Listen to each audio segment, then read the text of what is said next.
Like the people out here saying, and it just really like irks me. It's like, you know better. So why are you saying this? Yeah. You know better. You work in this industry. Your job is in this industry. You're a lawyer, a cop, a prosecutor. You know better. Yeah. You know if he sets a date before Ann Taylor can possibly, like literally physically possible, like she can't get it in time. He is entitled to another trial. Yeah. That has violated his rights. The whole thing is over and done with. You know better.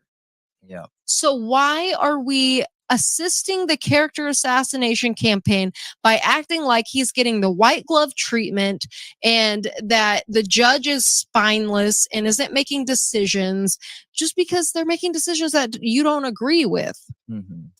Personally, on a personal level, not a professional level. Yeah. Professionally, I feel like they're doing everything exactly like they should. I agree. Everything is going according to how it should. And I think believe me, I'm ready to see a trial. And I feel for the victims. They're suffering waiting this long. They truly are. But the thing is it is a timely disposition if this is the average time it takes to try a court case like this. And I never understood why, when people keep saying it's 3 years, I think that's really interesting. You just brought up it's not. It's actually 2 years. Because that was one thing, is like 3 years is too long. 3 years is too long. It's actually 2, and that's the average. But this isn't outside of what average case would be. This case isn't average on top of it. So I don't know. I find that all really, really interesting. I just ask everyone to be more objective and reasonable. And if you want the victims to get justice, if you care about honoring the victims, then maybe don't hop on the bandwagon of making everything such a big deal. That's not a big deal.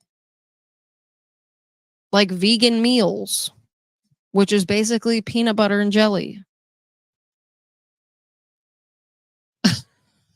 Just saying. Yep. But anyway, I want to know what you guys think about all of this. What's your opinion? In the comments.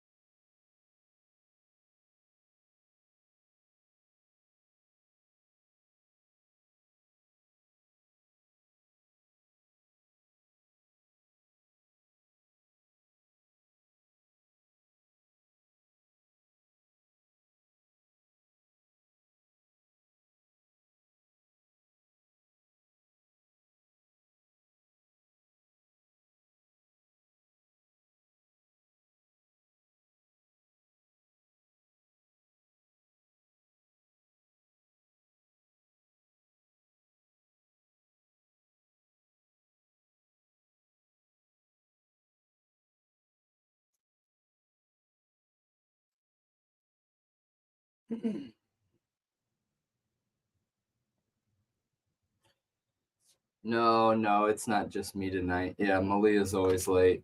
I'm not even going to open that box.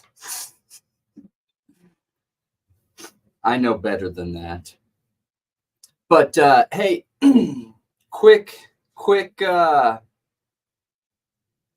statement to everyone. It looks like we have some people that are being impacted by the work that we're doing with. Oh man, you know what I didn't do is I didn't connect these two videos. I messed that up. Hang on, you guys. While I do this update, I need to send out links because I messed up and forgot to connect the videos. So just give me 1 second because I messed up and forgot. But it looks like we have a couple people in Discord, which I'll go into. I can try looking into it after, but we've been working with YouTube to get these bots, these watch time manipulation bots that are impacting our channel off of here. Well, Google and YouTube. So I've had huge drops in subs, you guys. Like if we didn't have the reduction, like one day we had like 160 people taken off. Another day we had like 90 people, and another day we had like another 120 people. That's why I've been telling people, watch your subscription, watch your membership. I don't know who they are. I'm not getting a list. All right. I said I have a problem. I'm willing to do whatever it takes to fix this problem. Don't hold this channel accountable because it's not us. Okay. Here's full rights. And I had to add somebody to manage it. So if you're one of the people impacted, look, I'm sorry. I can try and figure it out, and I'll ask the questions to find out what's going on. But something you did caused them to connect some kind of dots. And there's no way that we had 300. I mean, I would be blown away if it was 300. That's just not how those, that's just not how that software works. Okay. I'm very familiar with the coding for that software. And that's just not how it works. So if you're impacted by it and you're not a bot, look, I apologize. I'm sorry.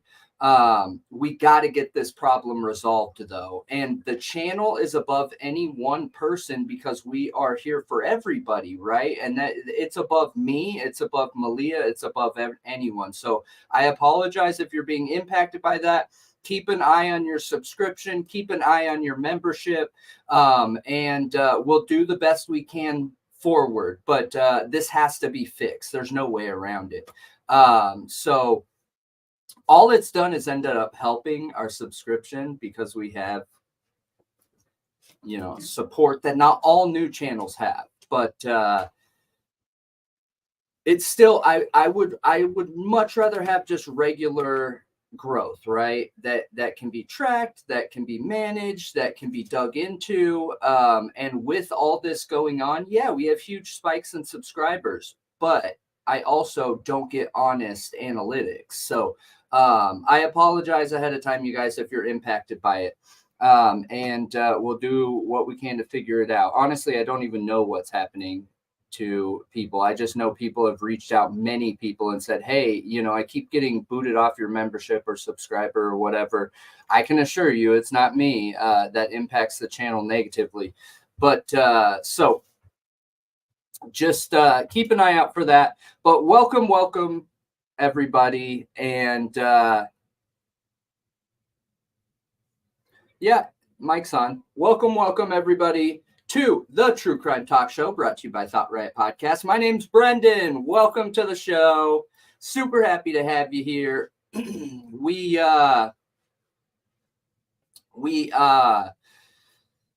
just got done going over. There's a little bit of a slow start. I would say this is pretty normal, depending on what content creators are on right now. But there is. Oh, we have somebody that gave 5 memberships. All right. Jill coming through, 5 gifted memberships. That's incredible. You are awesome. Thank you so much. That is phenomenal. Yes. And for anyone that before I even made it. Yeah, for anyone that is that's new here, we do have a members video section. So if you were one of the people that got gifted those memberships, welcome. You will be able to join the members portion now, which is awesome. So here we go.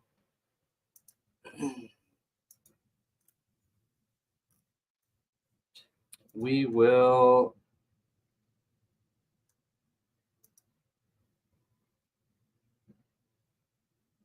match you just because. All right. So let's get into the. Whoa, are we frozen or no? Okay. Let's get into the intros and moving into the actual content.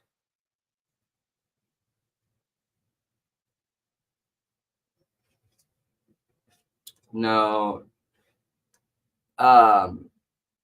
you're not hearing podcast recording mics. So that's two different types of recording. Hey, pull up the sound. People are saying there's something going on with the mic. Thank you.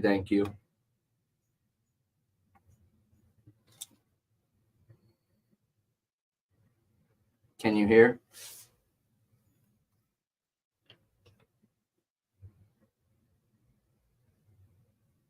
Can you hear?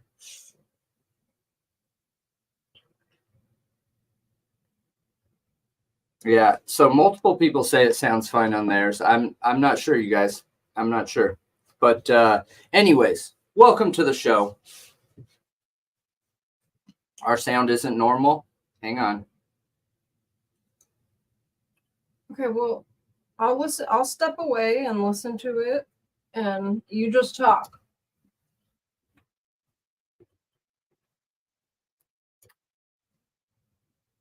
Oh yeah, something's weird. Is something weird?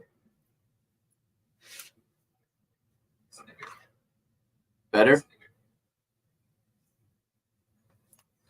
I don't know. Keep talking. Like, I don't know if you're not talking. All right. So this will be the new intro. Okay. So welcome to the True Crime Talk Show, everybody. Brought to you by Thought Riot Podcast. My name's Brendan, and welcome to the show. I think it's fixed. Yeah. Everything looks right on our end, you guys. So I'm not sure what's going on. I have a full soundboard here. We have like a $10,000 soundboard. I can see every little detail of audio coming in. So I don't know if it's YouTube. I don't know if it's our OBS. I'm not sure what it is. But anyways. Everything's plugged in? Yeah, I'm looking at it right now. Well, one thing that's weird is I could hear myself really loudly when I was talking over there, and that's not normal. It's like it's picking up all the background noise.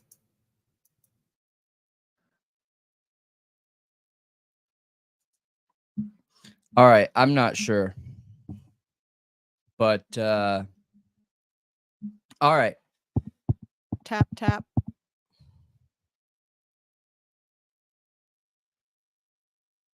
Yeah, I don't know. Maybe it's the camera. Is it good? Testing. 1, 2, testing. All right, cool.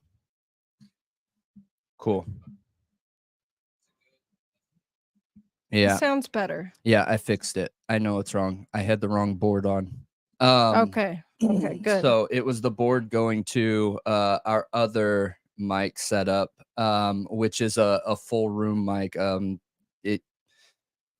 For an all direction mic. So sorry about that, guys. I got it. Thank you very much. Thank you. All right. So new start. Welcome to the True Crime Talk Show, brought to you by Thought Riot Podcast. My name's Brendan, and welcome to the show. You can find us on every major podcast platform. We are /Thought Riot Podcast on everything except for Twitter. On Twitter, we're /Thought Riot Pod. We do have a Discord. We're on Apple. We're on Spotify. We're on YouTube. And you should be able to just hop in Google, search Thought Riot Podcast, and you will find us. So super happy to have you here. Thank you for the gifts, you guys. We had multiple people give gifts during the video that we just watched, and we had multiple people give gifts during the stream and the mess of getting set up. So thank you very much. That's incredible. I hope you guys still got to be able to hear that beginning part for our viewers that are impacted by whatever's going on. I don't want to go into that again. I'm not willing to give people that are part of that any more focus. So, we will give Google and YouTube the space to do whatever they got to do. Okay.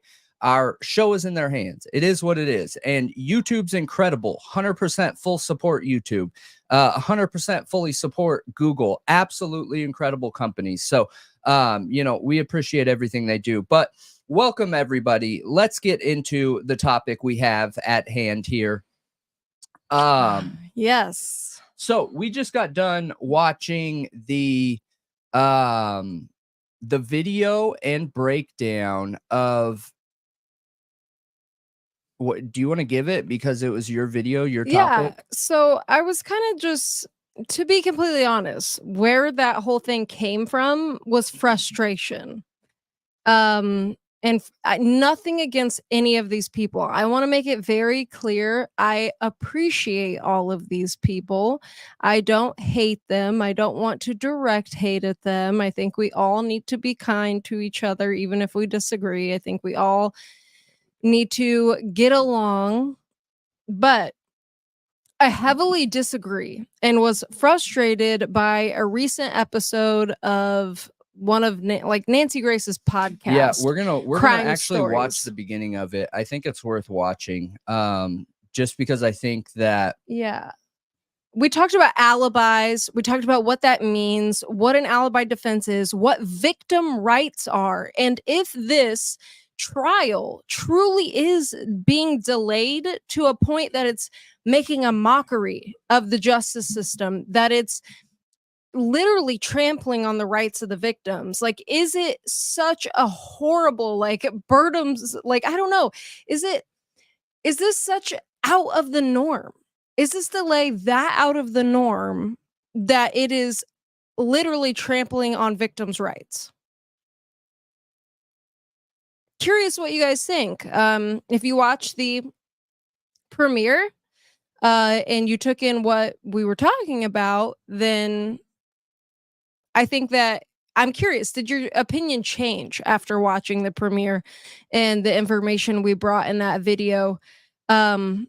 Because my opinion changed. In the beginning, I really did feel like maybe the delay was a little bit unreasonable, but not like, I never felt like it was astronomical. Like, this is such an injustice. This is such a big deal. Like, why are they dragging their heels? Like, yeah, it feels like what I have felt personally is that there's a bunch going on behind the scenes. And I don't think the state is confident in their case. And I think there's major issues with getting the information, which they've literally been telling us this. Like, they've been saying it. And, the lawyer, I feel like he was really reasonable when talking about this and saying, yeah, it does really take this long. Ann Taylor was at, where was she? The Capitol building, I think, somewhere recently, arguing against the DP for, I think it might have been child offenders. I can't remember exactly what that situation was, but I know that she wasn't working on this case. She was arguing to not have the death penalty for certain types of cases because she didn't think, like, those people will get a whole dedicated team the way Bryan Kohberger does, dedicated to their case, and the state of Idaho just can't keep up with it. They don't have enough DP certified public defenders and stuff like that. So clearly, like, she's not 100% of her time working on the Kohberger case. The lady's got to have a life. So does everyone else. They can't literally be working on it 24/7 of every day. Or else they will probably lose their minds. But it seems like they are working very hard on it. Like, the case doesn't seem stagnant by any means. Like, they're literally doing nothing. But anyway, from the information we looked up, we do not feel this trial is being delayed unnecessarily. And we have felt heavily from the beginning that this case is suffering in mainstream media and media period, really, from a character assassination campaign.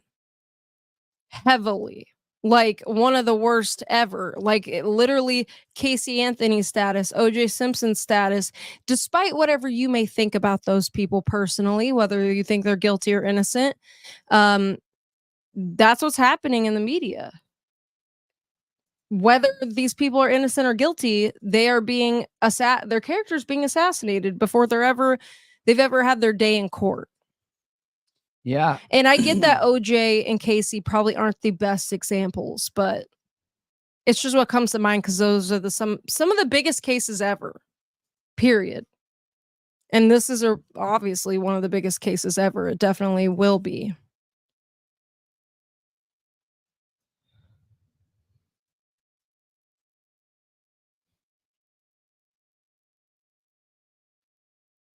I just can't believe I forgot to You forgot to do some things Yeah. in the back end. Mm-hmm. I was surprised to see you doing it. I was like, what is happening right now? But anyway, yeah, I was very frustrated after watching it. I was just thinking the whole time, like, I feel like you guys know better. Like, you're an ex-prosecutor, Nancy Grace. Chris McDonough, homicide investigator, who's been very critical of the university's involvement in this case and the handling of the actual crime scene. He found a glove outside. Like, he knows it wasn't handled great. Yep. So, I mean, and there's some other people on this episode. Some I'm not really sure why. I think there's like Attorney Malik or something who's a local to Idaho lawyer or something. An author. Not 100% sure why she was there because her book was about JFK, but yes. Okay. So I want to get into this. We have so many good topics on there. And one of the things that I was trying to explain in the video is what Malia stumbled upon, you guys, is the angle that we believe the defense is going to be coming at this case and or trial from. We believe that, and it didn't totally click at first, right? And it makes complete sense once you lay it all out, though. So the defense is waiting for evidence before they give an alibi, okay? And Malia talked about an alibi defense, which is one of the strongest defenses, obviously, that a defendant can offer. So many people are like, oh my gosh, I can't believe they're waiting for this. They're waiting for that. Why wouldn't he just come out and say it? Yeah, I'm sure the prosecutor's hoping that he would just come out and say it too. But is that a fair expectation? And I think that's what us at Thought Riot Podcast always go back to is we're looking at defendants and we're looking at suspects and we're looking at cases and we're asking the questions, is what is being expected in this case being done in a fair manner? Is that fair? Because there's nothing written in the law that says the defendant has to give the prosecution every detail about their alibi, even though a lot of mainstream media out there right now would lead you to believe that. Well, so in Idaho, again, Idaho is an anomaly. They have a law that is not, it's just not typical. You don't see this law in other states where a prosecutor can basically request your alibi and you have 10 days to give that alibi, and it has to include a location that you were that you're saying wasn't at the crime scene. Like, that's where you were. Like, okay, the crime happened at 1122 King Road. I was at home. And I can prove that because my boyfriend was there with me. That's what they consider an alibi, which I think is really funny. But then after that, once Bryan Kohberger gives the court, you know, his alibi, the state then has 10 days to give their rebuttal to that alibi. Like, okay, these are the witnesses we pick to rebut your witnesses. And this is how we're going to prove basically that you actually were at the crime scene. So, I mean, this is unusual. This is not a usual process to the United States. It's just an Idaho thing. And yeah, I don't feel like it's fair. I think if the defense feels like it's their best defense to use an alibi defense, I don't think, and to keep it to themselves, I don't think they should have to give that up until they have to give all their discovery to the state. And the typical normal process of returning discovery, you know, things that they uncovered before trial. I think it's a bit silly. Like, you guys should be able to see what's going on here, like, when that happens. But absolutely. I don't know. Absolutely. No, it's just me. I agree. And you know, I look, it's been talked about in length about Bryan Kohberger's alibi, and the fact that it would be up to the judge whether they're going to accept it or not. And in this case, he gave an alibi. That's not in question here. Bryan Kohberger gave an alibi. He came out and said what he was doing. However, you know, because of the character assassination that's going on currently, which makes me have concerns about the Idaho 4 and Bryan Kohberger case, it doesn't feel very fair. It doesn't feel like a fair situation because he came out and gave his verbal declaration of his alibi. We believe that they're going to be going with the alibi defense angle. And what would you need in order to offer an alibi defense, right? And that alibi would be the evidence which is in the discovery to be able to support that alibi defense. And I think that's really, really, really important in this case.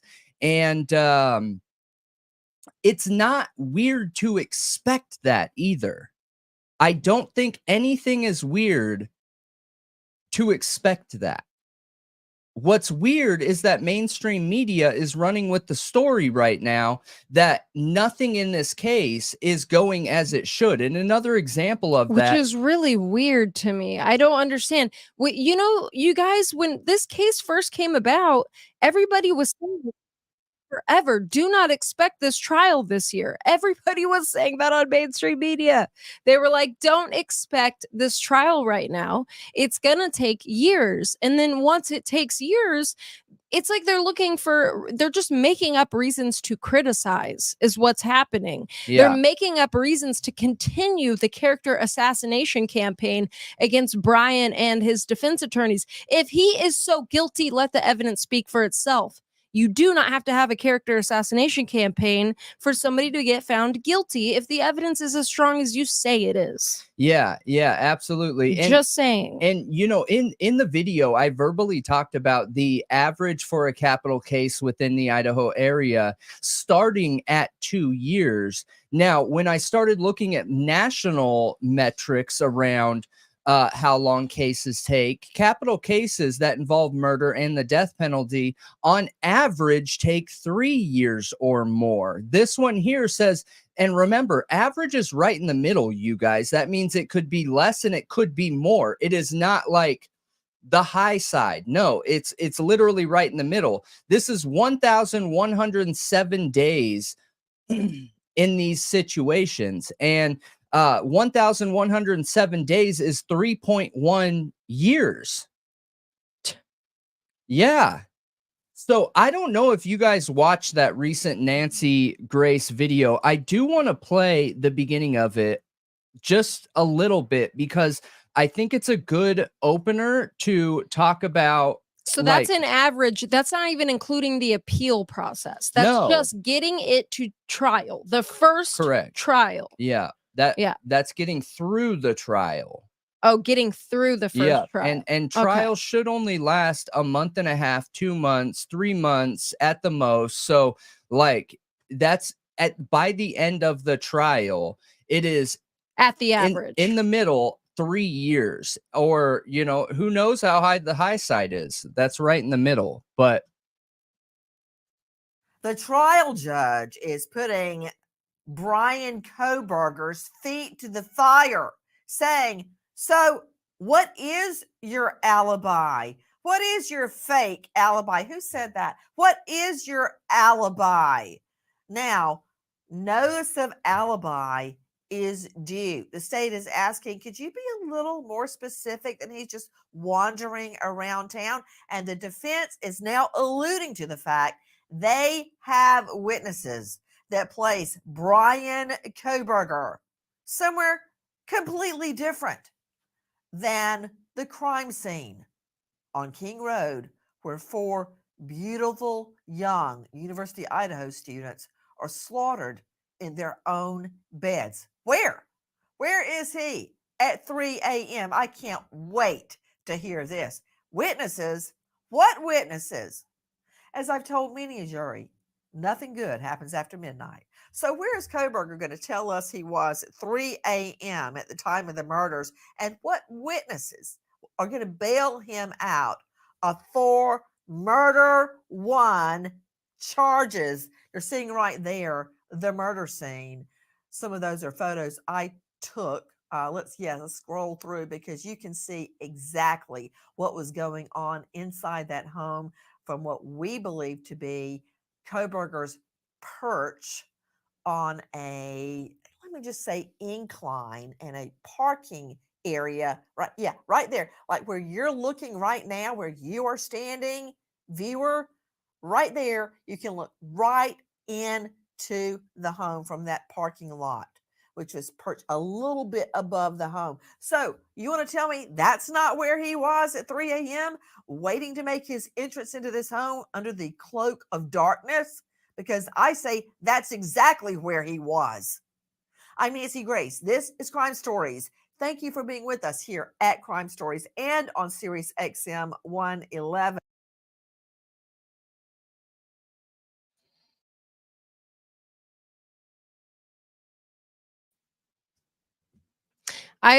All right, I you just guys. I really can't stand, honestly, when somebody's like, look at the way they look. You just know they're guilty because of the way they look. Yeah, that's not fair. I'm Come on. I'm not gonna attack Nancy Grace, you guys. You guys can comment whatever you want. I just refuse to do that. I won't do that. The way I look at Nancy Grace is she's a content creator. She puts on a show. She is hired by a company, and she has to represent the ideas of that company. Fortunately for Thought Riot Podcast, while we do have financial supporters, those supporters have there is no, hey, the direction needs to go this way, the direction needs to go that way, which is awesome. But with Nancy Grace, she does need to do that. And why I wanted to cover this is not to like, do I think that everything she said was on the absolute most absurd side of the opinion when it comes to this case? Absolutely. I think it was absolutely absurd.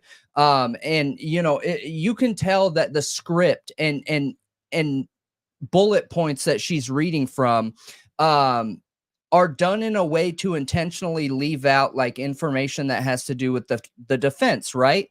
And look at it this way, her entire viewership might be slanted towards Bryan Kohberger being guilty. So again, she's creating content for her viewers, right? And I will never put somebody down for that. I just won't do that. But it brings up a really good question and topic around how the perception of this case is viewed from the rest of the general public, the people that aren't true crime advocates, the people that are going to work, that have families, that do different things on their free time other than look into and or consume true crime content. Are they looking at the details of this case with an effective character assassination? And are they looking at it like this because they don't have the time to understand the defense side of things? And I think that's a super interesting topic, because I think some of those people, if selected right, are going to be jury members. Yeah.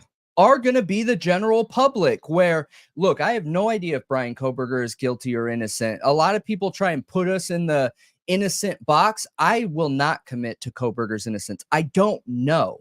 I cannot tell you what a puzzle picture image is without all the pieces. I can't do it, you guys. But in this situation, Bryan Kohberger could be guilty, and it doesn't change that we need a fair trial. Even if he is so guilty, even if I found out that he is actually a serial murderer and has done this on multiple different occasions and it's just never been connected before, I would still expect a fair trial. How else are you expecting to keep him behind bars if we are slanting and or sliding the information one way? I expect Rex Heuermann to get a fair trial. And I believe that man is 100%. 100% guilty. There's Yeah. no doubt in my mind he is guilty, but he still gets a fair trial because I he agree. hasn't been proven guilty in a court of law. And we live in America and he has rights, even if you think he's disgusting. The thing is that if we make an exception and we're like, okay, we know this person's guilty, so we're not going to give them We're a gonna fair do trial, whatever it and we're takes. going to turn this into a witch hunt and hold them accountable and do whatever it takes, then nobody has rights anymore. You have now Exactly. officially quashed America's rights, period. Human rights are gone and dead at that point. In We our are back in judicial. the dark ages. Yeah. No, yeah, I mean like the whole freaking country is going to fall apart yeah. because Well, you I are mean, no it's already longer happening, though. This- concerned with people's rights Yeah, but at this all. stuff is already happening. So the whole country is not going to fall by these, lower state court system injustices. I think they happen every single day. I have talked to many people. I have been part of them. I have talked with people face to face that have been part of them. And there's an endless amount of stories. No, online. I mean, if It everyone happens all in the time. public, if everyone in the public is okay with that, if everyone is thinking like Nancy Grace is talking here, Oh, yeah. if the culture changes to that, we Yeah. are screwed. I mean, I don't think it would. There's no way. No, because we have all of you guys. Like, there's a ton of people out here thinking like us. So is that going to happen? No. Right. But I'm saying that can't happen. But it's important to highlight the issues that are going on here, right? Because I do feel like the way that Nancy Grace is representing herself is she's representing herself in a way that I think she believes the victims' families are looking at this case. I think that she is representing herself in a way that locals there are feeling and how they're seeing this case. But the thing is, information is everything, right? And how do you know that those 4 victims are getting justice without understanding both sides of the table and both sides of the argument? I don't think you can. And there's multiple different pieces in here, you guys. And look, if you want to watch this on your own time, it is wild. Okay. What it feels like to me is there's a whole bunch of people that are brought onto the show, and I'm not, if you're interested, go watch it. But a whole bunch of people are brought onto the show, and Nancy Grace effectively leads the conversation without letting anybody else like have an actual conversation on the topic in there, which is fine. That's her show. Okay. That's her MO. I'm not putting her down or anything like that. But what it does, and I don't know if a lot of people pick up on this aspect of it, whenever you're trying to get a point across, the best thing you can do for like a visual commitment by the viewer is get a whole bunch of people to co-sign your argument. So if you get a panel of 6 people that are just sitting on there, don't have to say anything. They literally don't have to say anything. Our minds automatically and subconsciously pick up that there is a group of people here that all believe everything that's coming out of her mouth. And because we are pack people, we like being around other people, we like associating with other people, a lot of times there is some kind of subconscious manipulation to where we're drawn to those ideas, like, oh wait, I have this thought over here, but I'm here by myself and there's 6 people over here. Am I wrong? Is something flawed in my logic to where it's just me against 6 other people's ideas? And it's totally subconscious. Well, and it's a sales tactic too. It is a sales tactic. So team selling. Corporations, they have dug into these things extensively, you guys. Like the way the human mind works, how to get people to trust, how to get people to believe in something.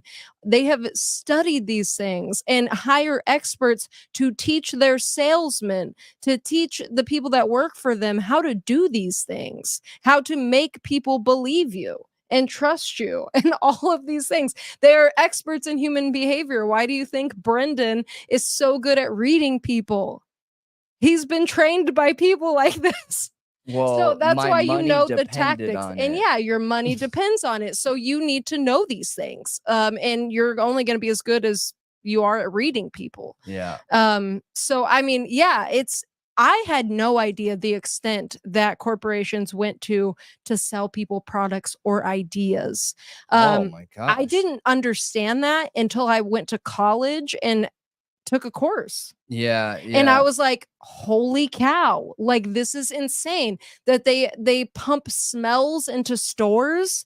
I think And a lot of people, like it's all based on percentages too. Like, okay, if people smell this, then they'll buy more food. I think a you lot know? of people were surprised when I was talking about it in the chat, and it could just be because we have a whole bunch of new followers, but I don't know if everyone realized that I have a science degree. That is what my degree is in, and it's for the most part so like social statistics and marketing statistics, but it is a science degree. So taking classes around marketing, psychology, sociology, how the human mind works, why it works, how it works, not just factors are to cause, you know, us people to gravitate towards what you're talking about, what you're selling, what you're presenting, what you're marketing. There's Be a right back. science behind it. There's a science behind that. And, you know, maybe that's why when I'm watching mainstream media, that's why I see these things, just because they've all been pointed out to me. I'm not sure. I don't know, you guys, but the only thing that I could do is come on here and talk about it with you guys. And I just find it very interesting that one, Nancy Grace's character is raw emotion. Okay. She is not here to be a logical advocate for science and objectivity. And that's fine. The world needs that. Okay. There are people out there that want to see that. But when we're looking for ultimate truth, right? The, all-seeing truth in any situation, that just doesn't help things in those situations. And unfortunately, in this case, when she was doing this video, it just feels like a total and complete smear campaign. And we don't know what she actually knows about the case and what she doesn't. She has an expert come on there, and you know, one of the things this expert says is that the DNA found on site is blood. Yeah, it's not. It's not at all. There was no BLOD found on the scene at the Idaho 4 massacre from Bryan Kohberger. All right. Another thing they talk about is they straight up attack Judge John Judge. And I feel really bad for him, you guys, because look, Judge John Judge is there to be impartial and not connected to any of this, okay? The one criticism that I've had the entire time, which, what does my opinion mean? Nothing, right? Opinions are subjective, so they don't hold the same kind of weight as objectivity. But my subjective opinion of Judge John Judge is that he has too much of a connection with the feelings of the victims' families, which, can I blame him for that? Like, the victims' families aren't actually the ones on trial, right? And I kind of like the fact that we have a judge that has some humanity there. Now, I have not seen any unfair rulings against Bryan Kohberger from Judge John Judge. That's where I would start, you know, having issues or questions in this situation, you know? Yeah.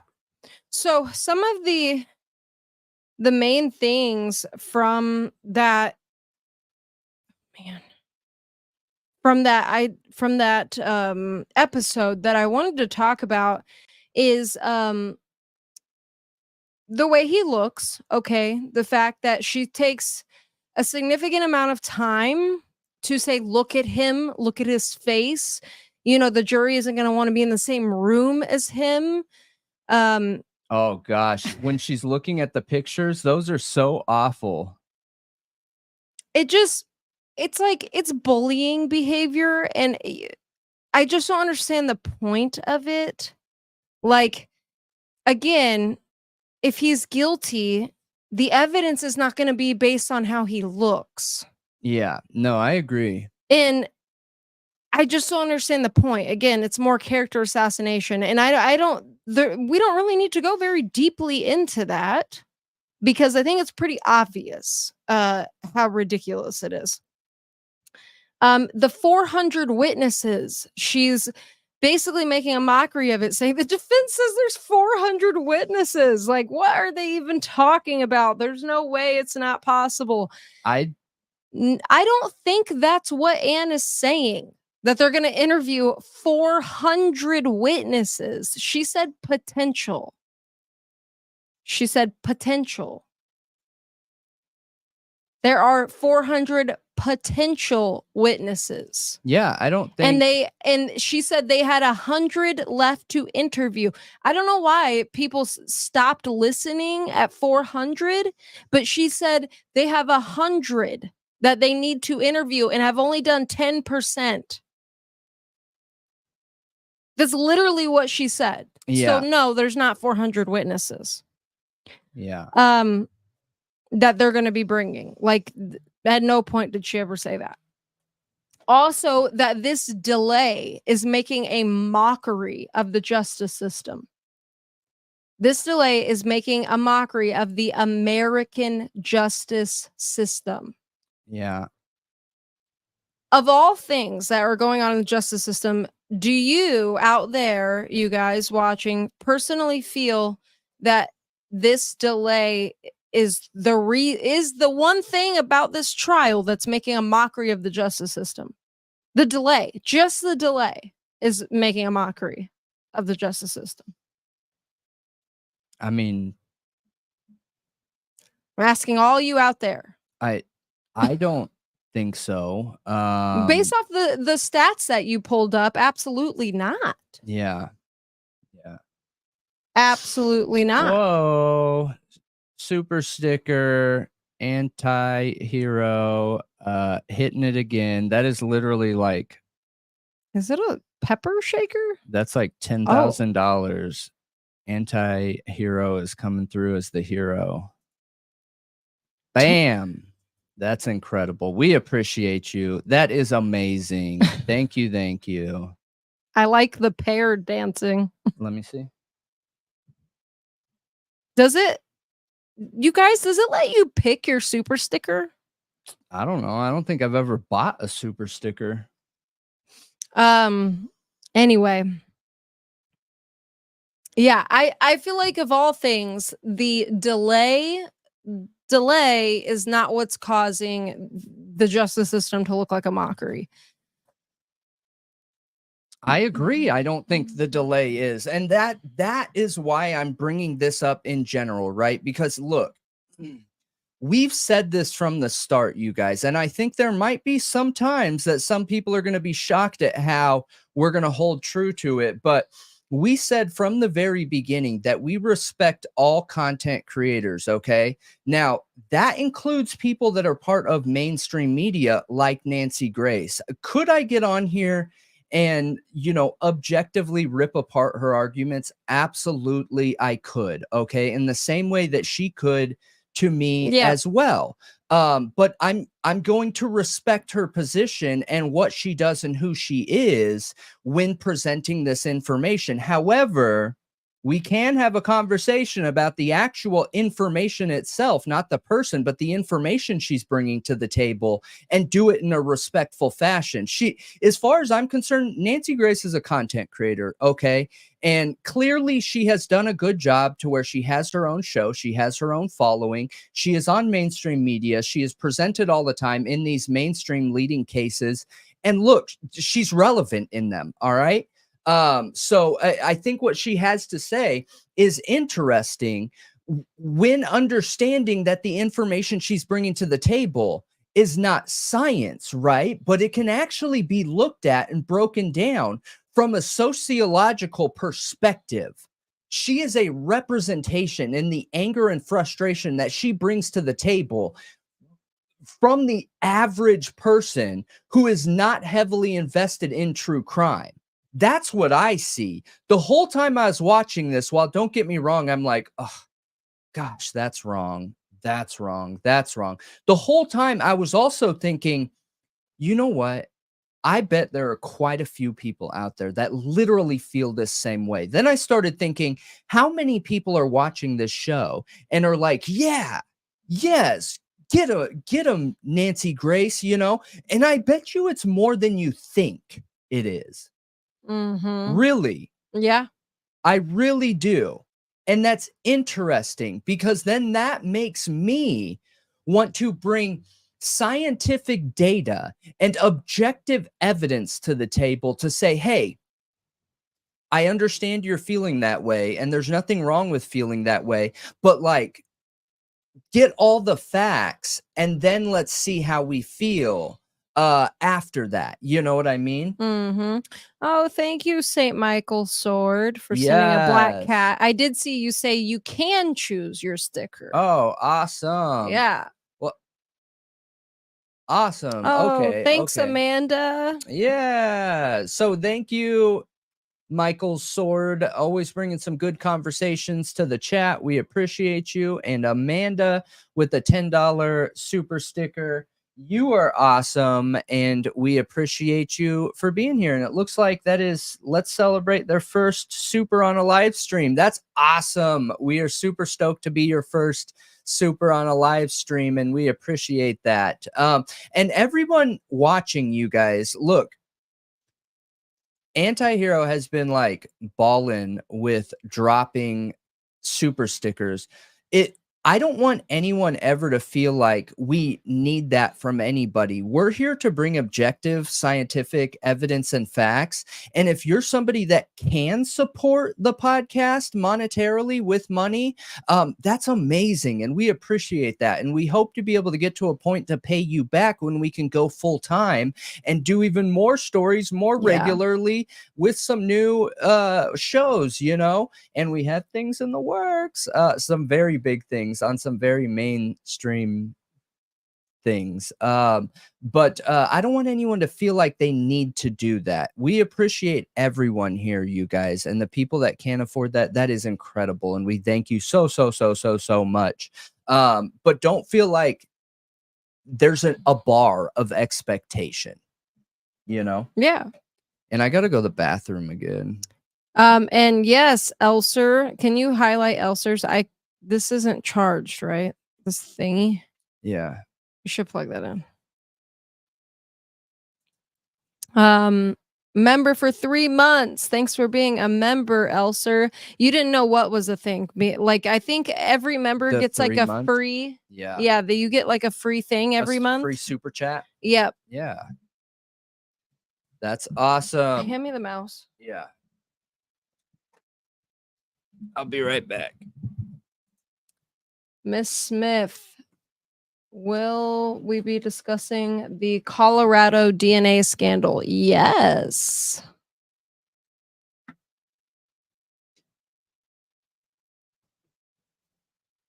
But not tonight. Tonight, we are focusing on Nancy Grace and alibis and victim rights. That's just for tonight, though. You guys know we always got something new to talk about every night of the week. And thank you, OCD Shaggy. I'm trying to actually see your sticker right now. Yeah, rock on, dude. Appreciate you. Thank you, everyone, for the support. We really, really, really highly appreciate all of you. If you're just leaving a comment or a like, you know, don't forget to like, guys. You don't even have to donate money. If you just leave a like, we love it all the same. We appreciate you all the same. A like is just a like or a comment under one of the videos is do a lot. Literally just as appreciated as anybody who wants to drop a little extra love. Yeah, who can donate money. Like, yeah. The donations are incredible, you guys. They Will you really help highlight that out one? a lot for going full time and making more content. And we appreciate you, Electronic Village. That is incredible. Thank you, everyone who just went through like a giving train right there, right? And that is Thank you so incredible. much. And we just hope to continue bringing you great content. Like that's our goal. We really see you guys as our managers, right?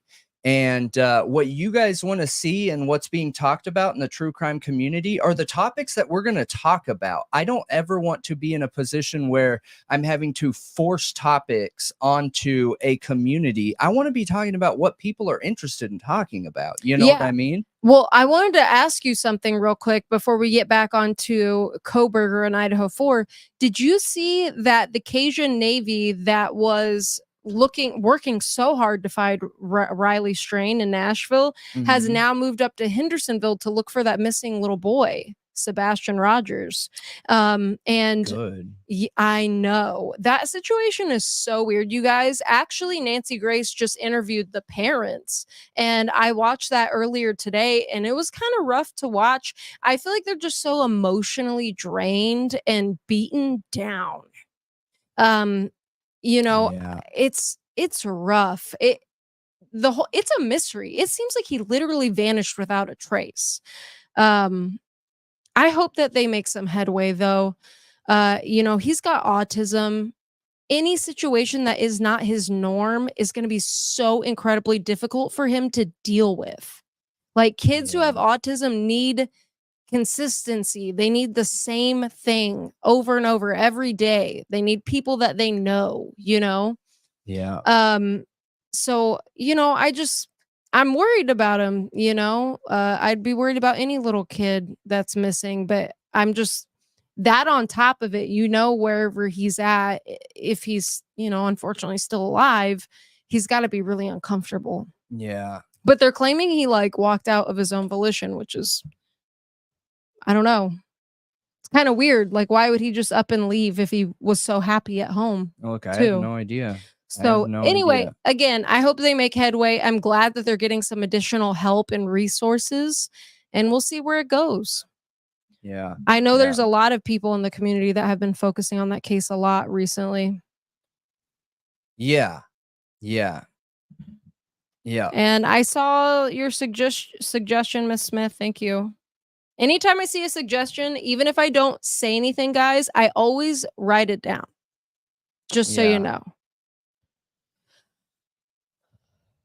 Yep. So going back into the Nancy Grace thing, how did you feel about the representation and talking about the pictures of Bryan Kohberger? The pictures. Yeah, there was a really interesting part in here where she basically talks to the person behind the computer and is like, you know, pull up a picture. And they pull up like a really nicely lit picture of Bryan Kohberger. And she was like, well, you could tell she was looking for a specific picture. And she was like, well, I mean, he almost looks halfway normal there. Pull up this other one. And then she pulls up another picture of Bryan Kohberger and she's like, yeah, that's the one. You can see the evil in his eyes. You know what I mean? And it's so subjective and dramatic. And like, I mean, can you tell somebody is evil by looking at a still shot of their face? I don't believe so. I don't believe so. No, absolutely not. I side with science. So like when I see stuff like that, I'm like, how many people of the population are slide to the more subjective nature versus the objective nature? Yeah, she calls him a straight up monster. You know, if he's innocent of this crime, you guys, because I don't presume to know what's what's unknowable. Like, I can't know that. Like, there's no way for me to know that. If he's innocent, and he's actually like a really nice person. You know, and there's just like let's not act like freak accidents don't happen. Okay, let's not act like that's not possible, that he could literally have driven in around the area and driven back home and No, I think it's and never been there. I Let's think not it's act like that's not realistic. possible. I think it's a very real possibility that he had absolutely nothing to do with any of this. I also think it's a very real possibility That he's the he had killer. partial guilt in Yeah. this. Agreed. I also think it's a very real possibility that he is the guy. Okay. However, We haven't in seen the all evidence. of those possible outcomes, there remains one issue here. And that issue is the dang investigation and the absolute failure of the evidence that they've gathered.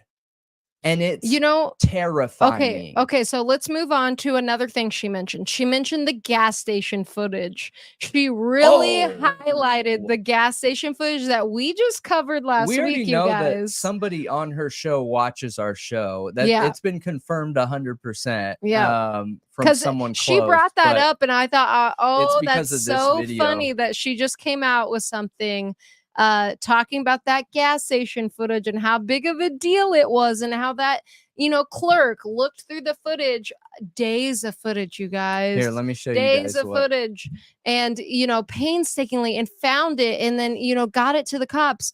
But guess what? They lost the footage because they didn't come pick it up for a month. Here, it's this one right here. So that's what she watched and was emphasizing on, literally that exact video of the lost footage, and it's so interesting. But you know something really crazy, and this is totally true. Okay, did you know that if you play Nancy Grace's videos backwards and at 50%, that it's like some weird chant, like some dark prayer? what? I'm just kidding. Totally. I was like, kidding. what did you just say? I was like half not paying attention. I was like, what is he talking about right now? Yeah. The old AC/DC, Yeah. play it backwards and ooh, Yeah, it's No, devil worship. I'm totally kidding. But anyways, and Nancy Grace, if you're watching, we love you. No hate there. But there's a whole Facebook that's called "I Want to Punch Nancy Grace in the Face," no and it's full of Nancy Grace memes. And even though I would never dare to punch Nancy Grace in the face because she would totally beat me up, and I would never punch anybody in the face. It's hilarious, actually. I didn't know that, but it's her character, man. She is a very aggressive, controlling character in front of the camera. And I've seen video of her where she's pretty calm around victims' families and stuff like that, and the character that she gives in front of a camera is not her status quo. So you guys, if you have never seen Nancy Grace's home tour, that gives you an insight on who Nancy Grace truly is. I think her rough and tough exterior is I think she's that good at her job, you guys. Like, I think it's very believable. We all know it's all for the show. I mean, at least the people who know.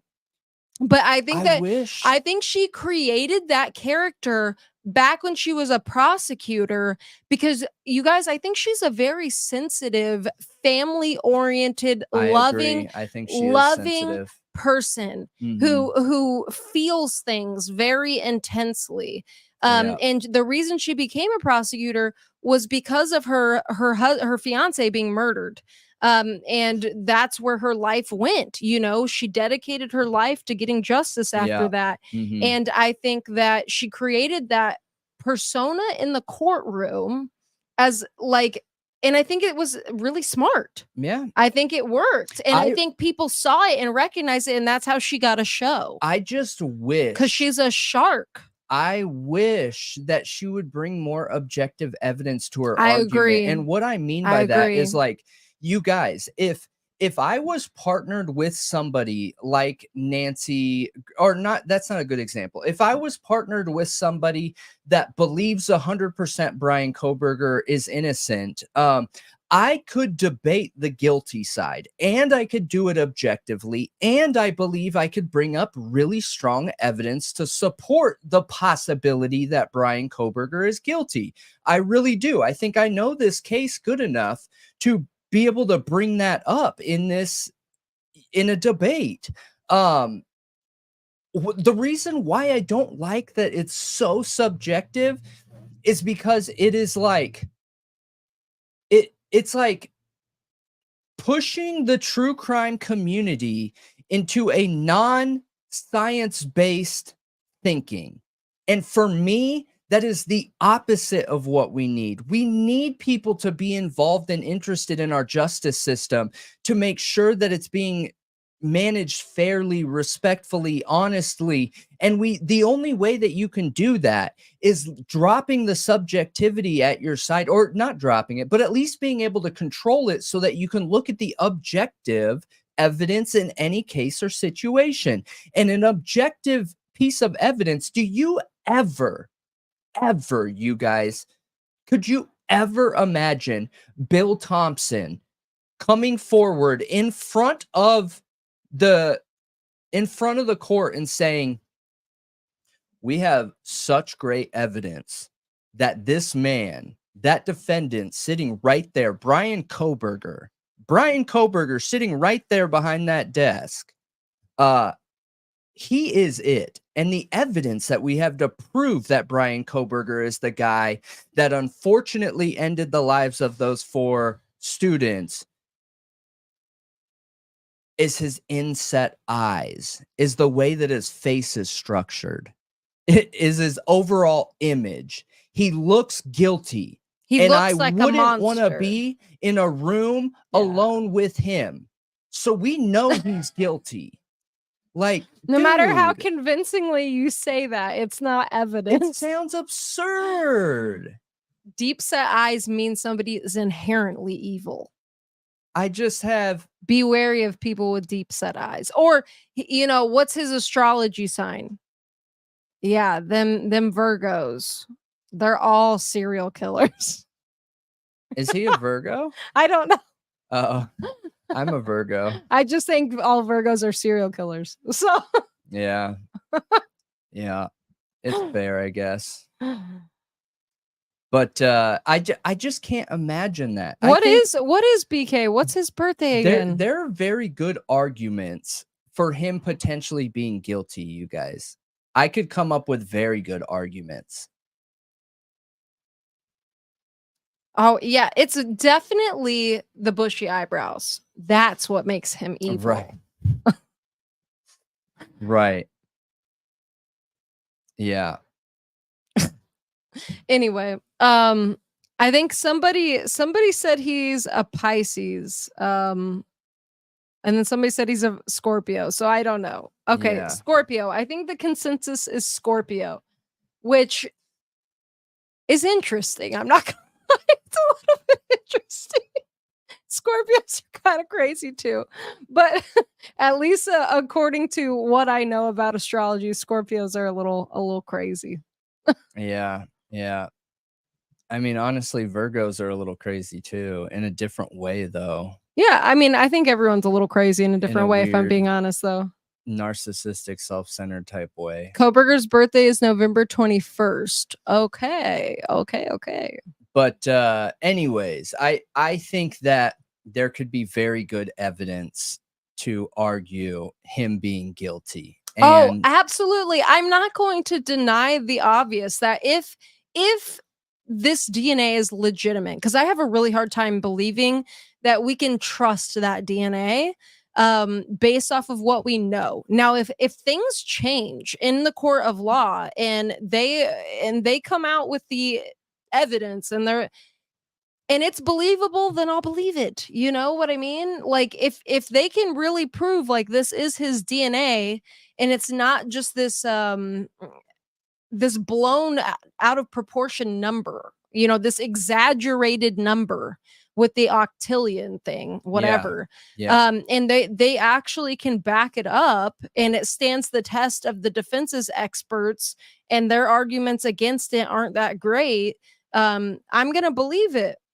Yeah. But if it's as little of a sample as they're saying of touch DNA, I'm gonna have a really hard time believing it. Yeah. I agree with you. You don't know how it got there. Honestly, you don't even know if it matches. And that was one of my big questions for one of the experts that she had on that show, is the fact that they kept calling it BLOD, and it's not. Yeah, they kept saying that. Not. And they stated it as fact that they had the gas station camera footage, which we know is lost. They don't have that. She also stated it as fact that Bryan Kohberger was stalking the victims. We all know, if you've been here at Thought Riot Podcast for a while, the cell tower data can't be trusted, at least with what we know right now. So we're not convinced that they have proof that he was stalking them. Could he have been stalking them? For sure. Do we feel like we have adequate proof of that? No. She also said that as fact that he installed security cameras in a neighbor's home and spied on her. Word of mouth, total hearsay, no proof. Woman has never showed her face or come forward. We have seen nothing proving it at all. And what was the other one, you guys? There was another one that is also completely hearsay. But she stated a lot of things as fact, and we're seeing this a lot in mainstream media, where they're stating these things as fact and counting them against Bryan Kohberger. And that's why I have such a hard time with this case, because all the things that people use to argue his guilt are not solid evidence. They're subjective, or there's an issue with them. Here, I wrote it down. So, the Instagram, that he followed one of the victims on Instagram and was stalking her. Again, there's no proof of that. We have no proof of it. And the one video that was supposedly posted to that account made no sense. Like, everybody had went through the victims' accounts, okay? Right after this crime happened, you guys, there was a full month of people looking through the victims' followers and who they were following and literally recording it. Bryan Kohberger was never found on their accounts. Not once. Yeah. Is this the...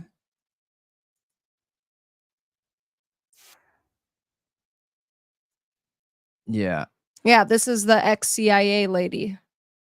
I was just gonna play it real quick. Yeah, you should, because it's an incredible find. Yeah, it is. A week, but it was lost after a week, Been pretty consistent in discussing the fact that this is a targeted killing, which tells me it's probably less likely that person that was unknown to them was laying in wait. I appreciate that. And I know that you're also tracking this issue. There was CCTV footage, but it was lost after a week, but it was lost after a week, but it was lost after a week, but it was lost after a week, but it was lost after a week. What happened there? Why wasn't it reviewed in time? You know, I've tried to be very pro law enforcement in this case, and I am very much pro law enforcement. I do think that they are doing a good job. But one of the things that I did read that was... Isn't it kind of weird how she had to like declare that, hey, before I attack law enforcement, I want everyone to know I'm pro law enforcement. Yeah. I mean, don't get me wrong. Do we do that? Absolutely. I've done it multiple times, but that's because I think that we automatically get put in a box where people want to believe that we are like fighting for his innocence and we're pro Kohberger and send him love letters and stuff like that. And that's I am literally pro victim. pro victim. I am not pro Kohberger whatsoever. That is not my goal or focus in this case. I am focused on the victims. I'm focused on our justice system. I'm focused on the safety of the public. So yeah, I'm pro police. I don't understand why we get put in that box, but we do. It's because we're calling out the evidence because we see flaws in the investigation. And I don't know why that means you're anti-cop and pro Kohberger, but I have no was idea. was slightly frustrating Makes to no me sense to me. is that there was CCTV. As we know, there's a clerk at one of the convenience stores who came forward and said they had perhaps the Hyundai on CCTV. However, that CCTV was recorded over after a week. It was recorded over after a week. It was recorded over after a week, and that the footage was asked for about 3 to 4 weeks later. And that the footage was asked for about 3 to 4 weeks later. And that the footage was asked for about 3 to 4 weeks later. I'm very surprised. You know, it's super funny, you guys. So there were quite a few people that can tell they're like, they believe Bryan Kohberger is guilty. And so many people that leave comments on our videos about Bryan Kohberger, like, he is definitely guilty, 100%. He is guilty. Had such a problem with the fact that I kept repeating that over and over. They were like, God, I couldn't watch the rest of the video because you repeated that over and over. I mean, sorry, we had to land that point, okay? Because it is, she's speaking so fast, and that is such a big deal. Like, huge deal, you guys. Massive deal. Yeah, it is a huge deal. And I don't think most people will catch that either. I think that if we wouldn't have put that in there repeated, people would have just gone in one ear and out the other. And it did for me the first time. So I'm speaking from my own experience here. But again, this goes back to my concerns here, you guys, is, look, I think there's a lot of content creators out there that create content, and there's nothing wrong with this. I don't believe there is, that create content focused on whether Bryan Kohberger is innocent or focused on whether Bryan Kohberger is guilty. To be honest, I am not to that point in my determination yet. So in my opinion, I don't care. Like, Bryan Kohberger's innocence or guilt will come after the evidence comes, will come after the investigation into the investigation comes, will come after we've seen all the discovery, and will come after we know what the heck is going on here.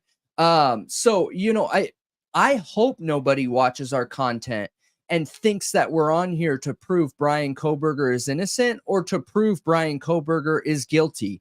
It's neither. I'm not here for that.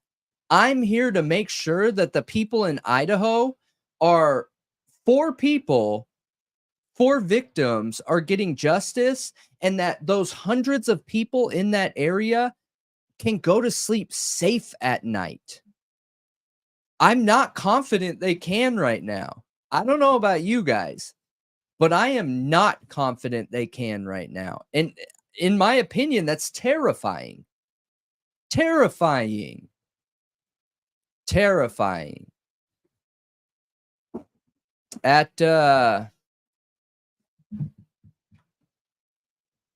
We have disclaimers that we post monthly and are in all the descriptions of our videos except for the lives. Yeah, our disclaimer was written by our attorneys. You can see it down here.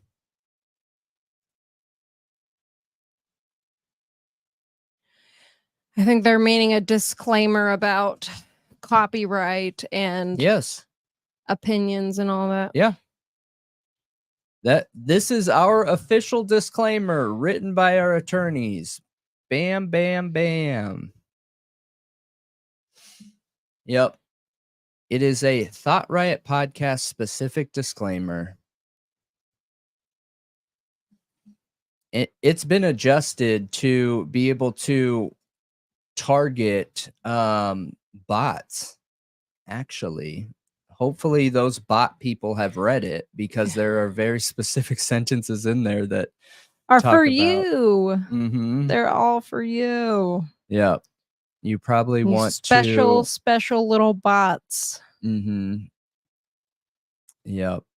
I would pay. I just want to say, if you're a content creator listening to this, you should That's- look into bots, Yeah. because you're most certainly being affected by them. You should. I would highly suggest focusing on the areas that talk about indemnify. So, but yeah, we aren't going to start drama with anybody. We love all true crime creators, and you guys, I respect all opinions. We've said this in the beginning. I don't want this ever to be an echo chamber. I don't want all like-minded people here. Nope. Science is not like-minded. Science, the evidence of an experiment can be the exact opposite thing of your hypothesis. And the only reason to even be willing to look at that evidence scientific is by allowing yourself to have the open-mindedness to receive something that is literally the opposite of what you expected to receive. So, you know, it's interesting for sure. Mm-hmm.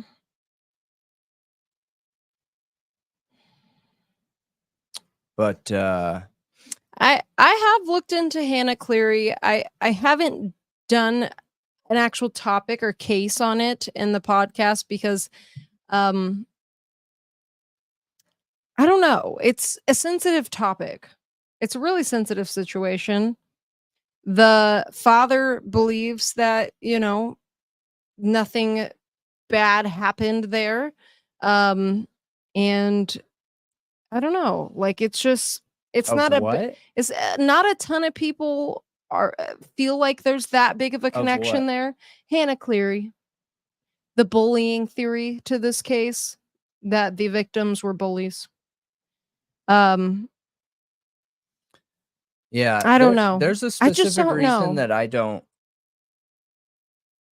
want to cover that. It was self-induced, okay? No one was there with her. So we will never ever be able to know what the real cause is, you guys. And do I want to be the person that opens up the wound of that situation? That situation is very different from you know, the two frat guys that were around a ton of people before they were found passed behind under a bridge. Very different. The possible suspects list on Hannah's is 0. Literally 0. Well, nobody's suggesting anyone killed her necessarily. It's I mean, that's kind of what that theory Well, it's that suggests, she is was- that the bullying was so bad that it caused her to do that, which then in turn caused friends and or family of hers to you know, come back and maybe be a part of this situation. Yeah, I've looked into it some. I don't feel like there's a ton there. Just being honest, I don't think there's a ton suggesting her family would have done anything like that, or I don't know. I just don't feel like there's. I don't know. I don't feel like there's a ton there. Anyway, but yeah, going back to talking about what was presented in the Nancy Grace video, one thing that I thought was really interesting is they're talking about how long it took Kohberger to develop his alibi. Mm-hmm. Well, here's the thing. Who said it took him that long to have that alibi? Well, I think that's what a lot of people are, you know, it's this flawed statement and idea that, well, if I was innocent, I would be shouting it on the rooftops. Okay, is that what's best for your legal defense? Well, here's one thing is they are right that he did not have to ever say he had an alibi. He could have kept that to himself and said, state, prove I was there, and not ever declared his alibi. I'm not a lawyer, so I don't know what the benefits or how that works. Really, I'm not really sure. I haven't looked into that. Like, would have been best for him to keep his mouth shut, or would that have been considered? Like, if he randomly just shows up to court and his defense is, I have an alibi, he gets in, like, that counts against him or something. I think it could be like trial by ambush on the defense's side and cause issues. You know what I mean? Because it's not supposed to be like that. Like, they're supposed to kind of know what's going on here. It's not supposed to be a surprise. There are no surprises in trial. Yeah. So I think he kind of does, if that's their defense strategy, he does have to say he has a defense. I don't think he can just keep that to himself, that he has to say he has an alibi. There are a couple ways that I have thought about the cast report potentially being manipulated, by the way. Go ahead. I'll talk about it. There's another thing, is that Ann Taylor has been waiting on the cast report and other pieces of evidence. And we hear this thing where people are saying, well, yeah, they're waiting on that evidence to make sure that it's not contradicting the alibi before he puts it out. So he's building this alibi off of the evidence they're giving to make sure that it's not contradicted. Sure, I guess that could happen, I guess. But another thing is how, if you're truly alone and you don't have a witness, which this is another weird thing that's a contradiction, is you have to have a witness to make your alibi valid. Yet Chris McDonough says on the show, like, literally witnesses are the worst piece of evidence. They're the most unreliable. But then they're talking crap, like, Kohberger's not going to have any witnesses. He's not going to have any witnesses. Like, he doesn't have any witnesses, yet witnesses are super unreliable. It's just a huge contradiction. So why is it a problem if he wants the evidence? You know what I mean? Yeah. Like, if the cell tower data is accurate and it proves he was going to that home, well, the cell tower data won't be accurate. That's just not possible. That's my whole point. I think that is something else. That's the issue, is like, if the cell tower data isn't accurate and isn't proving he went there every time, I see why they're worried. Because they don't have that proof proving he was going there. Yeah. And that can be used to Bryan Kohberger's benefit. There's just so many factors to that cast report that I don't think a lot of people truly understand. So a lot of people associate the cast report with cell phone towers. Yes. However, that is a very small portion of what a cast report is. Now, and we just had somebody that left like 25 comments all on our videos talking about it was a total troll. And unfortunately for them, they were trying to troll a real network expert about network technology. So sorry, but that's just not possible. They were talking about how in the cast report, like, Bryan Kohberger is done. That's it. He's got it. Okay. Like, the prosecution in the state has everything they need to have against him because they have his GPS data from the cell tower triangulation, because there's 3 towers in Moscow, which that's true. There are 3, not 2. There are 3.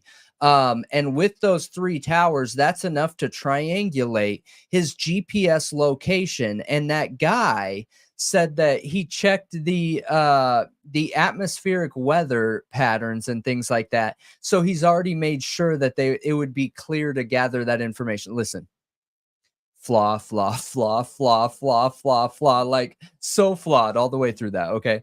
Cell phone towers and GPS do not coexist. No one can ever be talking about cell phone towers and GPS. Ever. Never. GPS does not come from cell phone towers. Ever. Completely different things. Okay? A network cannot support GPS without a background application, meaning that network does not have GPS chips in its phone. The manufacturer does. And like, here's an example, okay? Let's say there's an iPhone. That iPhone has AT&T connected to it in that area. Well, that iPhone is the thing that has GPS, not AT&T. AT&T does not have the GPS. The Apple device has the FCC registered GPS chip in its manufacturer built device. So just to be clear, like, could they have him locked into a GPS location? Maybe. And I hope so.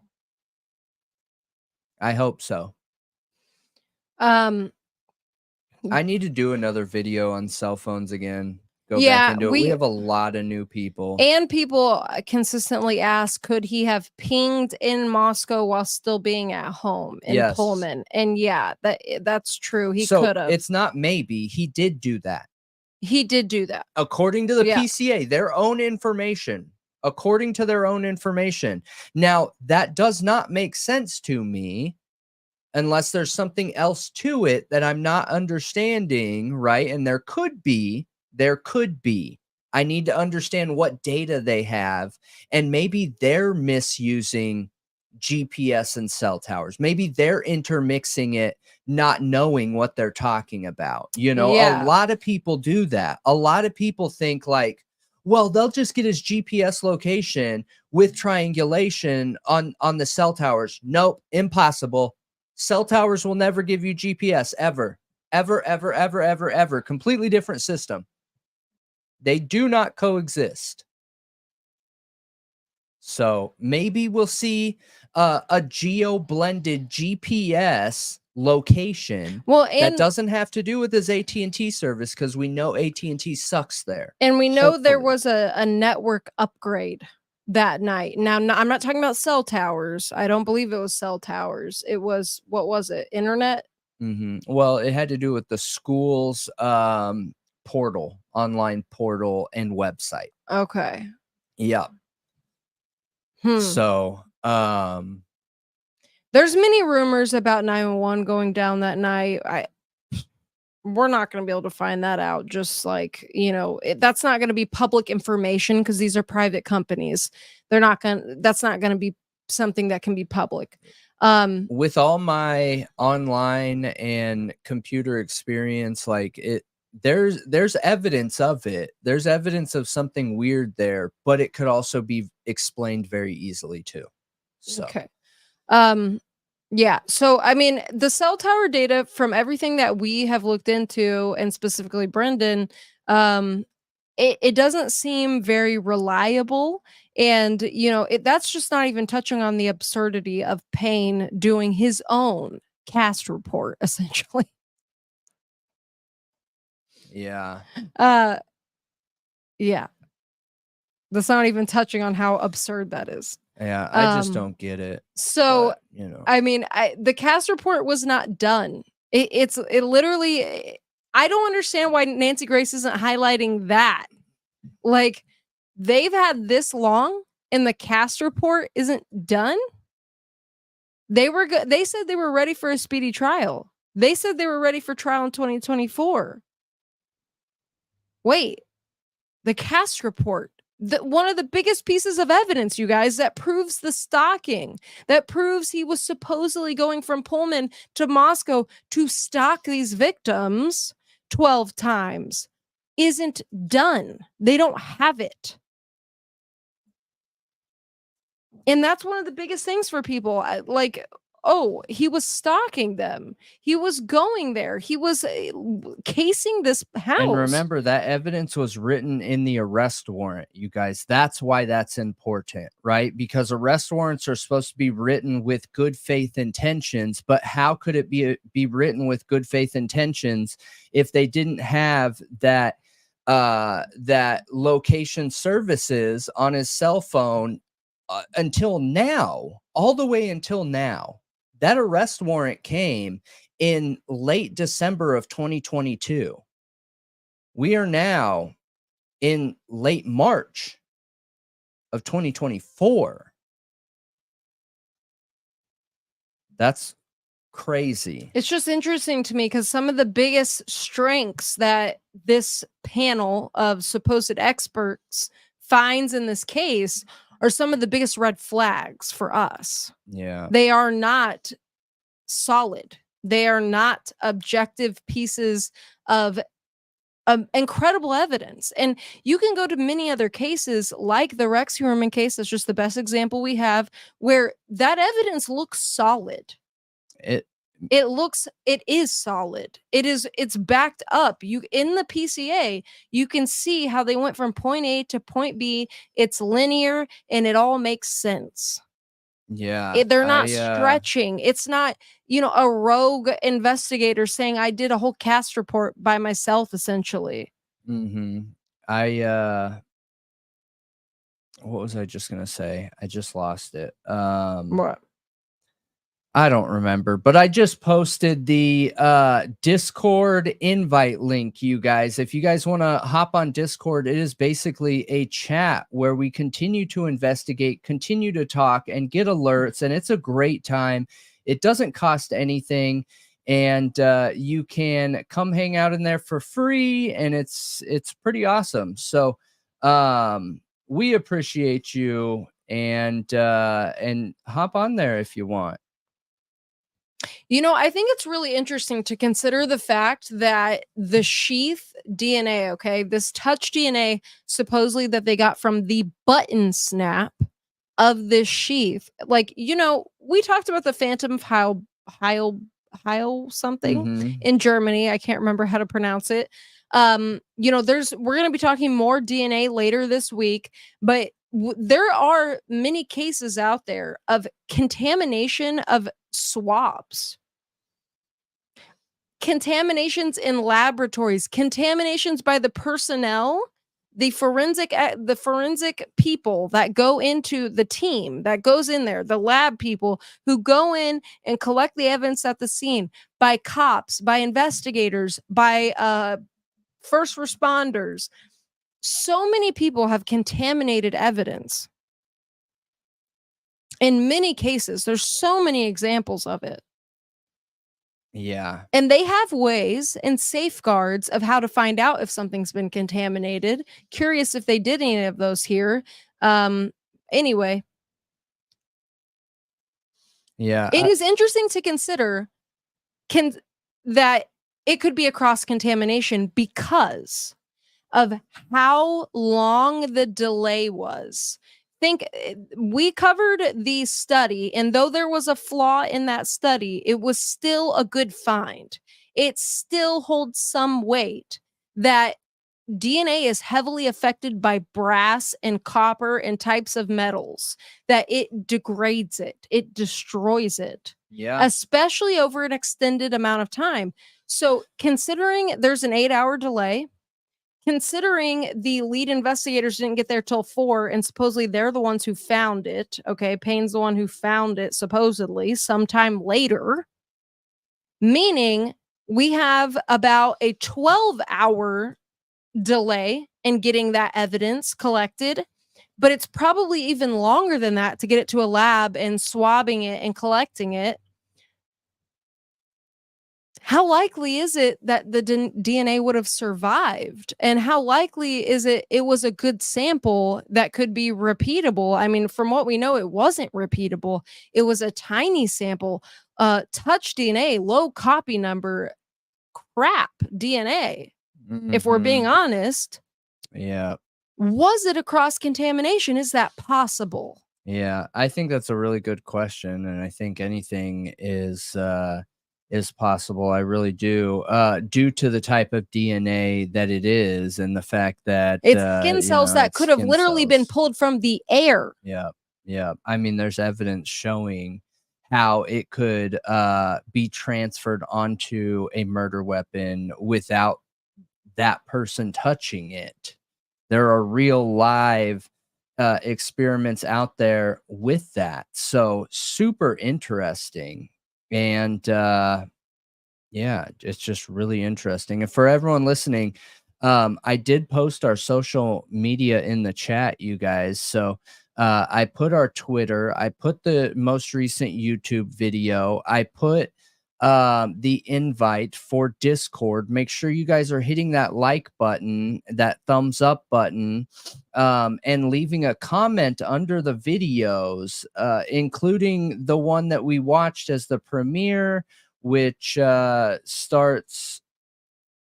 is right there. If you get a second, just hit that thumbs up on there and leave a comment under that video. And as soon as we're done here on this video, we will be you can leave a comment under this one. So I don't know. This whole topic is wild. I think we got into some really important details though with this topic. And talking about his alibi, talking about his defense alibi, talking about how long the standard and average capital case takes, with it being 3 years plus, 3 years plus. Okay. That is fascinating to me, that 3 years is the average.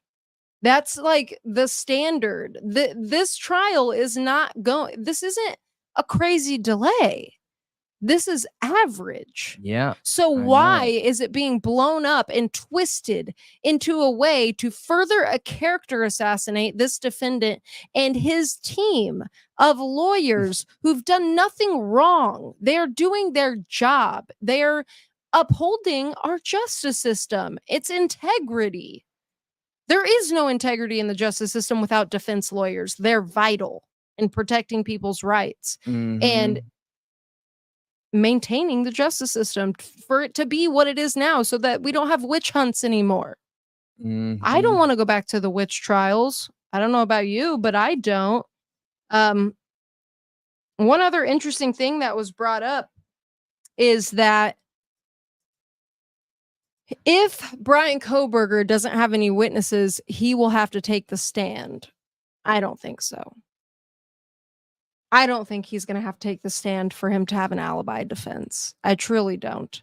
Now, I mean, if they decide to put him on, smarter than that, because that would not be great evidence. That would not support much. I don't think there's any major benefit there in him being the one that's coming to the stand.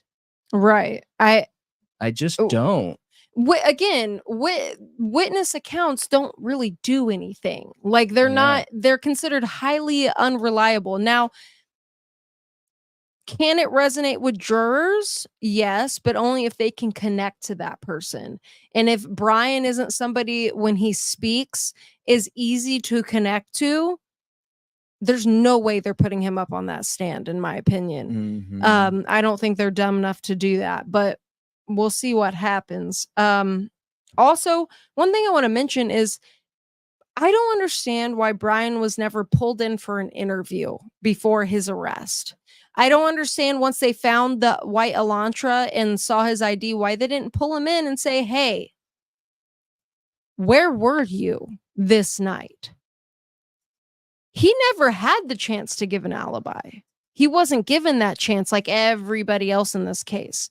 Oh, I was asleep, and yeah, my buddy was sleeping in the same room as me. Is that really a good enough alibi without evidence? Just a witness saying, yeah, oh yeah, I was asleep all night. Well, if you were both asleep all night, how do you know one of you didn't leave? Right. And left your phone here. Yeah. Witnesses aren't reliable. So I don't know why a witness is so important to the alibi. I think phone data and other things are way more reliable. which makes sense to me why you would want to cross-examine state experts and see the evidence to be able to support your own alibi, because they don't have access to it unless the state gives it to them, you guys. Yep. They can't have that information unless the state gives it to them. Yeah.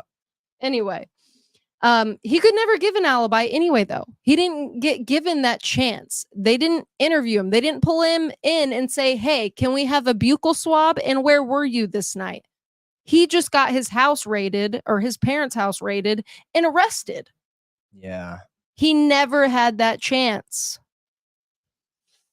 And imagine if you're innocent and you don't have a witness and you really were out driving that night.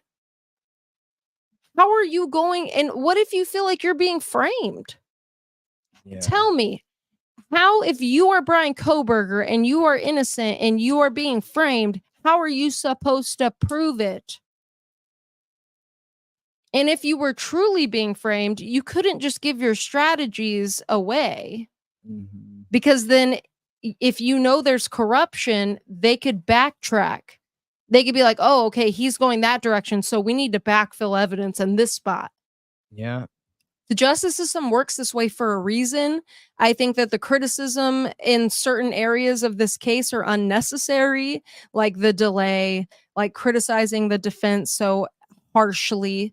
The state and the judge, too. I feel like the criticism on them a lot of times is too harsh, too, if I'm being honest. Yeah. I think Judge is a little bit of a doormat, but I think he is a good judge. Yeah. I don't think he's a doormat. I don't think there's anything wrong. I don't know. He's just a little soft, but maybe that's not such a bad thing. Maybe that'll end up being a positive thing. I only have an issue with judges when they make unfair rulings. True. Like Judge Gold. How he's coming to the determination of his rulings, I don't really care. If he wants to put a bunch of empathy, if he wants to highlight the victims' families, if he wants to do this, if he wants to do that, great. That's fine, as long as the rulings are fair. Right. I have seen fair rulings. So yeah. But I did post all of our social media, everybody. And at the end of the show, we always swap over to a members portion where we talk directly with the Thought Riot podcast members. And we got a few new ones in here. I will post the members link again and post our social media or Twitter link again, and then our Discord. Hang on, I'll post the Discord. People love Discord. It is a really good time in there. So come hang out in Discord. If you don't know what Discord is, I suggest going on YouTube and looking up a walkthrough of Discord, and it'll kind of walk you through the who, what, where, how, where you go, what you click, how you click it, and everything in between. But hit that thumbs up button, please, you guys, and leave a comment under the video. Yes. Thank you guys all for being here. Leave a like on your way out, and we will see you Wednesday. Yes. 8:15, 9 p.m. The premiere's at 8:15. So if you want like both sides, if you want like the full picture, catching the premiere's ideal. But if you can't, that's okay. We'll see you then. Yes. We will see you then. Have a good night, everyone. Switching over now. See you in a minute, members.